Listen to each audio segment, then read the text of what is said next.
एक बार की बात है, अमीरपुर नाम के गांव में राधा नाम की एक लड़की रहा करती थी। एक दिन राधा टीवी देखते हुए सब्जियां काट रही थी कि तभी उसके घर में कामिनी नाम की एक औरत आती है। सुनो राधा, आज मेरे कुत्ते का जन्मदिन है। मैंने इसलिए शाम में एक बड़ी पार्टी रखी है। ठीक 7 बजे तुम अपनी सास के साथ मेरे घर जरूर आना। तभी राधा की नजर कामिनी की सुंदर साड़ी पर पड़ती है। अरे तुम्हारी साड़ी तो बहुत सुंदर है, कितने की ली है? ये साड़ी तो 1 लाख रुपए की है। ये सुनते ही राधा का मुंह खुला का खुला रह जाता है। अरे बाप रे, 1 लाख रुपए की साड़ी?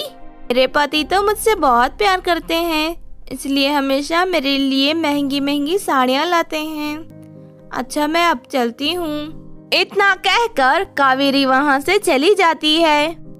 अगर मैं इसकी पार्टी में मामूली साड़ी पहनकर जाऊंगी तो मैं भी वहाँ मामूली लगूंगी।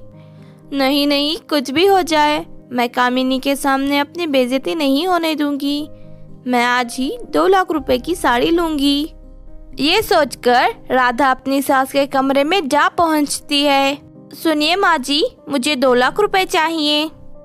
अरे बहू, इतने पैसों का तू क्या करेगी? देखिए मम्मी जी, सीधी तरह मुझे पैसे दे दीजिए। ये बेकार के सवाल जवाब करके मेरा मूड खराब मत करिए। वैसे भी आपके मरने के बाद ये सारी दौलत मेरी है। हाँ, लेकिन अभी मैं मरी तो नहीं ना?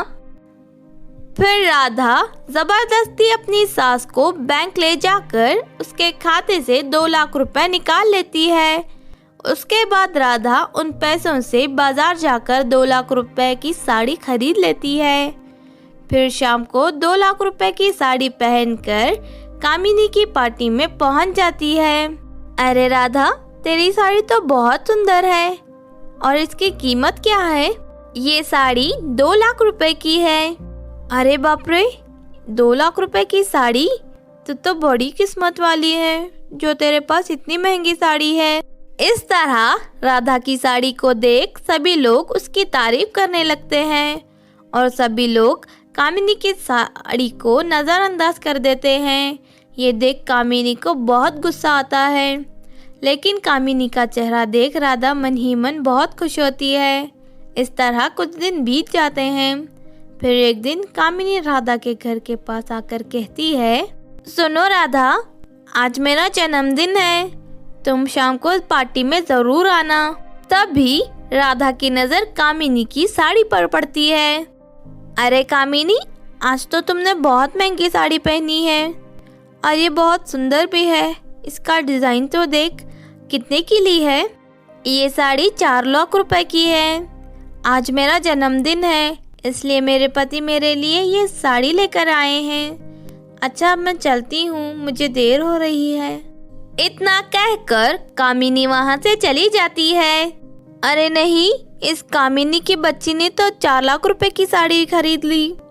अब मुझे 8 लाख रुपए की खरीदनी होगी, तभी मैं इससे ऊपर उठ पाऊंगी, वरना पार्टी में मेरी बेइज्जती हो जाएगी। शाम होते ही कामिनी के घर में पार्टी शुरू हो जाती है और कामिनी राधा का बेसब्री से इंतजार करने लगती है। लगता है आज राधा नहीं आने वाली। वैसे भी मैंने आज 4 लाख रुपए की साड़ी पहनी है, इससे महंगी साड़ी वो पूरी जिंदगी में नहीं खरीद सकती।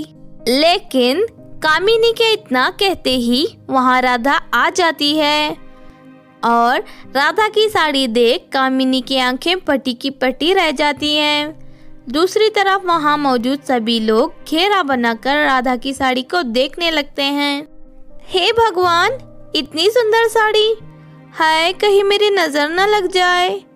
सच में राधा, तू आज तो किसी राज्य की रानी लग रही है। हाँ, तुमने सही कहा, ये साड़ी सच में बहुत ज्यादा खूबसूरत है। इस पर असली हीरे लगे हुए हैं। लेकिन राधा, ये तू बता, आखिर ये साड़ी तुमने कहाँ से खरीदी है?